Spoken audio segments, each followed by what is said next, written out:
Welcome back to Sports by GSMC Podcast Network.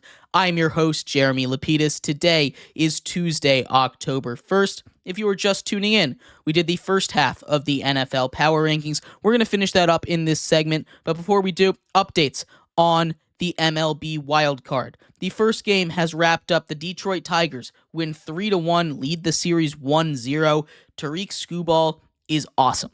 That's the takeaway from this game. The Royals lead the Orioles 1-0 in the bottom of the seventh, and the Mets and the Brewers have started the game. Bottom of the first, score is even at 0.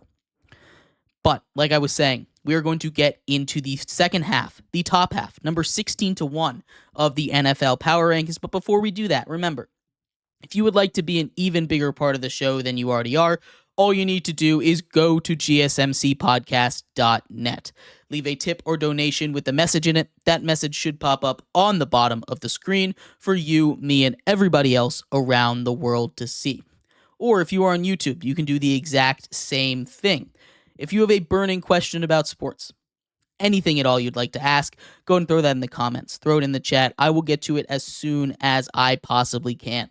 I appreciate everybody so much for sticking around, talking some sports with me here on a beautiful Tuesday, October 1st.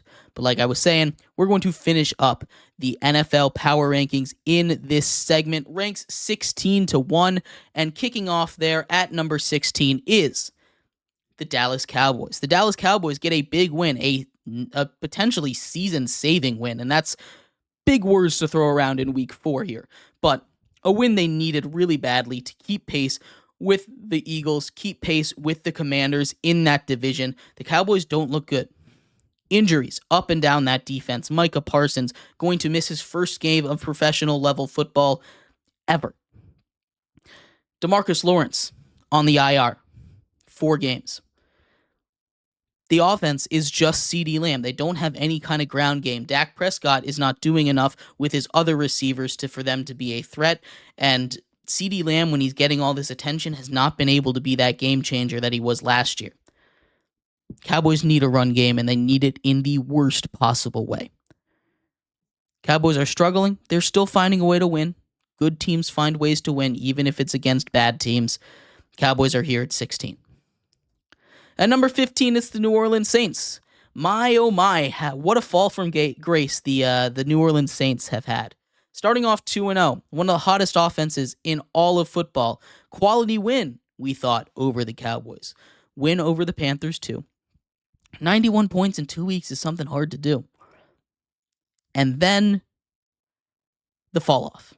Couple of key mistakes made by the Saints in these last couple games, turning the ball over. Obviously, the punt that went for a touchdown against them, that's not the only reason they lost, but it is a huge reason. Punt returners are having a lot of trouble in the NFL all week. They were one of our losers at the beginning of when we talked about it yesterday. The Saints, I still think, are a good team. I do. But when they don't have the run game going, they get really flat. And Chris Olave, Rashid Shaheed have not been those kind of crazy weapons in the past game that they seem to be in the first couple weeks of the season. Derek Carr, regressing back to Derek Carr, right? The Saints need to get that run game going if they want to keep playing like they were the first 2 weeks of the season.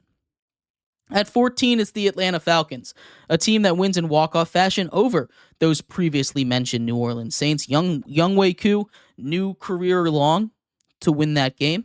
That's a fun story. They're starting to click. I like the tandem between Tyler Algier and Bijan Robinson. I know a lot of people clamor for Bijan Robinson, highly touted, now second-year guy out of Texas.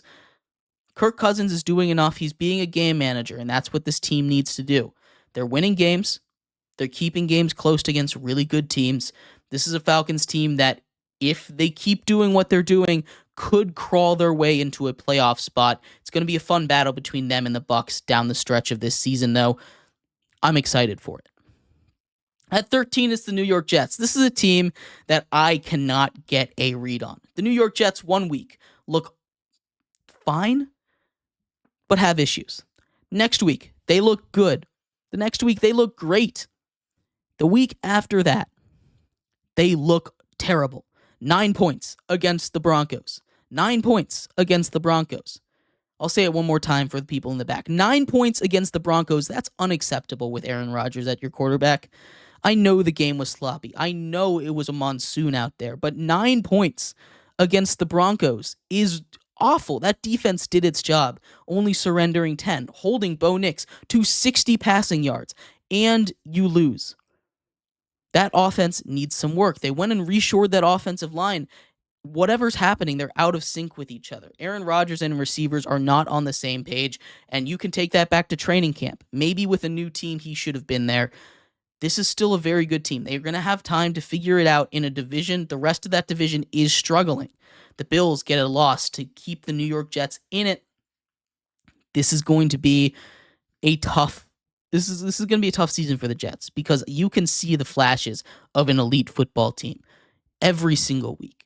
But then something happens and the other shoe drops. And maybe that's just the Jets for you. But this is a good team. And I can't quite figure out why they can never be consistent. At 12, it's the Philadelphia Eagles. Another really good team struck with a turnover issue. This is a firing on all cylinders version of the Tennessee Titans. Tennessee Titans all the way down there at 30. This is a slightly better version of the Tennessee Titans. And again, I like this Titans team. I think they have really solid defense built over there. The Eagles, their secondary needs some work. But most importantly, Jalen Hurts needs to stop turning the ball over. That is the biggest thing. Turnovers. I can be a broken record for you all day long talking about a lot of the teams on this list. Turnovers. The Eagles fall 5 spots because they cannot keep the ball clean. In games where they keep the ball clean, they win. Point blank, period. And they win by a lot. Jalen Hurts has lost this team 2 games so far. He's also won them 2 games so far. So he's about even in my eyes. But turnovers, this is a team that could very easily be 4-0 right now. Instead, they're 2-2. And, that's just how it goes sometimes. Turnovers are an issue. The Eagles will fall further if they can't fix their issue in this bye week. At number 11, it's the Washington Commanders. The Washington Commanders have looked awesome. Jaden Daniels has something about him. He does not throw incompletions. I talked about it when we were talking yesterday. 23 scoring drive for the Washington Commanders in the first 4 weeks. 19 incompletions for the Washington Commanders in the first 4 weeks. That is insane. 1 punt in the last 3 games. That is insane. These are not normal numbers. The Washington Commanders and Jaden Daniels have figured something out. There's lots of, criticism around the offense, and they're not wrong. They're not wrong. They aren't. It is a college-style offense, but it's a college-style offense run at a pro level. And as long as something is run at a pro level, it can work. And we're seeing the Washington Commanders do that. Cliff Kingsbury's teams tend to start quick and fizzle out near the end, but for now, the Washington Commanders look near unstoppable. I think could compete with any team in the NFL right now, maybe even beat every single team in the NFL right now. But for now, they're at 11. The highest risers of the week, up 8 spots.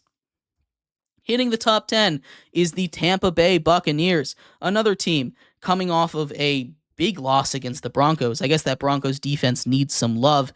They finally got Mike Evans involved again. And look what happens when Mike Evans gets involved. You win football games. It really is that simple. You look good and you win football games. And the Tampa Bay Buccaneers with Mike Evans and Chris Godwin are a tough beast to stop. Give Mike Evans the ball. Throw it up to him. He'll make a play. There's a reason he's never had a season under 1,000 yards in his entire life. His entire NFL career. That's a ridiculous stat right there. And he hasn't done it with great quarterbacks most of the time. So, Tampa Bay Bucs at 10. At number 9, it's the Seattle Seahawks, coming off of a loss where their defense was incredibly injured.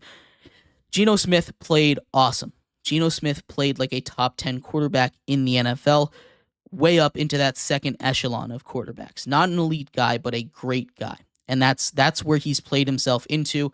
I love the Seahawks team. We saw that extra element of explosiveness with Kenny Walker back on the field. 3 touchdowns from that guy. What he's able to do on a football field is crazy. It's very fun to watch. This is a good Seahawks team. There's a reason they were undefeated. They should be considered as one of the biggest threats in the NFC this year. They are at number 9. At number 8, the Green Bay Packers. They get Jordan Love back way earlier than most people expected. He comes back after missing just 2 games. 2 games that they won, by the way. Jordan Love is 0-2 on the season, and I know that's unfair. Malik Willis is 2-0. Jordan Love is 0-2. I know that's unfair. Just the level of competition that they've played against, the teams that they've played. But still, very impressive for the Packers to even be able to come back and have it look like a game at the end, being down 28-0 and clawing your way back to make it a 2-point game. This is a very good Packers team. They went up against a buzzsaw in the Sam Darnold-led Vikings, but the Green Bay Packers are dangerous this year. Another one of those top-tier NFC teams. At number 7, it's those Houston Texans, and I know they got a win, but they had to come back against the Jacksonville Jaguars, a team all the way down at 31, the only winless team left in the entire league. That's not a good sign. Coming off 2 shaky weeks when you don't have Joe Mixon, that run game is very important. They haven't been able to establish it. Nico Collins is a beast. That's it. This is a very good Houston Texans team. Nico Collins is awesome, and CJ Stroud continues to dominate the league, basically doing whatever he wants. Texans are up at 7. At number 6, it's the Buffalo Bills, dropping 4 spots after they get dominated by the Baltimore Ravens. Josh Allen has been dealing with a hand injury. It hasn't really affected them, and I don't think that's the reason why they ended up losing this game. But when he gets uncomfortable, starts hucking balls down the field, it gets a little tough. This is a good Ravens defense. You have to remember that. This is a Ravens defense that was ready for the Buffalo Bills, and they haven't been able to deal with that. This is still a really good Bills team. Josh Allen still MVP frontrunner in my mind. They just ran into a buzzsaw in the Ravens and Derrick Henry. Bills down 4-6. And there they are. The Baltimore Ravens. Derrick Henry rushes for 199 yards, averaging 120 yards rushing a game for Derrick Henry. He is a beast, a monster, a king, a man amongst men. Derrick Henry is awesome at football. And the Ravens, they finally came to play. We finally got to see what the Ravens were last season against the Bills. We've been waiting for it for 3 weeks. They're back with a vengeance, and if they can play like this, they're well on their way to being a Super Bowl contender. At number 4, it's the San Francisco 49ers, getting back on track, getting their guys back, getting a good win over the New England Patriots. I know it's the Patriots, not a super great team, but still, Brock Purdy was healthy. George Kittle had a nice touchdown catch. You got Brandon Ayuk involved a little bit more. Maybe that's something we can see more of in the future after he signed a big contract. Debo caught a deep ball. Things are starting to click even without Christian McCaffrey. Jordan Mason, very good at football. Great backup running back for you to have there.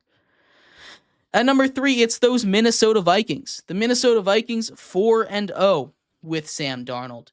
And Justin Jefferson is great. Look, as much praise as Sam Darnold is getting, and as much praise as Sam Darnold deserves to get, a lot of this is because of Justin Jefferson, because Justin Jefferson is the best wide receiver in the world, because he's able to do things on a football field that we see him do routinely that are insane. That one catch down the sideline that just hit him in the chest, perfect ball.